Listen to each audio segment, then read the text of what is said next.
ಮದುವೆಯಾಗಿ ಗಂಡ ಪುಟ್ಟ ಮಗುವಿದ್ದರೂ ಕೂಡ ತನ್ನೆಲ್ಲ ಕೌಟುಂಬಿಕ ಜವಾಬ್ದಾರಿಗಳನ್ನು ಬದಿಗಿಟ್ಟು ಮಹಿಳೆಯೊಬ್ಬಳು ಪ್ರಿಯಕರನ ಜೊತೆ ಮದುವೆಯಾಗಿ ಪರಾರಿಯಾದ ಘಟನೆ ಹಾಸನದಲ್ಲಿ ನಡೆದಿದೆ. ಪ್ರಕಾಶ್ ಅವರ ಪತ್ನಿ ಹರ್ಷಿತಾ ಎಂಬಾಕೆಯೇ ಪ್ರಿಯಕರ ಸಚಿನ್ ಜೊತೆ ವಿವಾಹವಾದ ಗೃಹಿಣಿ.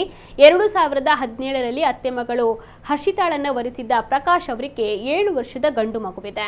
ಕಳೆದ ಮಾರ್ಚ್ 30ರಂದು ಆಸ್ಪತ್ರೆಗೆಂದು ತೆರಳಿದ್ದ ಹರ್ಷಿತಾ ನಾಪತ್ತೆಯಾಗಿದ್ಲು.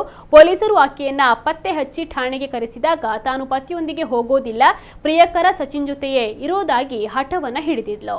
ಬಳಿಕ ಸಾಂತ್ವನ ಕೇಂದ್ರದಿಂದ ಹೊರಬಂದ ಹರ್ಷಿತಾ ಸಚಿನ್ ಜೊತೆ ಕಾರಿನಲ್ಲಿ ಮದುವೆಯಾಗಿದ್ಲು. ಮದುವೆಯಾದ ಬಳಿಕವೂ ಕೂಡ ಪ್ರಕಾಶ್ ಅವರು ದೊಡ್ಡ ಗುಣವನ್ನ ತೋರಿ ಪತ್ನಿಯ ತಪ್ಪನ್ನ ಕ್ಷಮಿಸಿ ಮನೆಗೆ ಕರೆತಂದಿದ್ರು. ಆದ್ರೆ ಒಂದು ದಿನ ಪತಿಯ ಜೊತೆಗಿದ್ದ ಹರ್ಷಿತಾ ಮರುದಿನವೇ ಮಗು ಮತ್ತು ಪತಿಯನ್ನ ತೊರೆದು ಮತ್ತೆ ಪ್ರಿಯಕರನ ಜೊತೆ ಎಸ್ಕೇಪ್ ಆಗಿದ್ದಾಳೆ.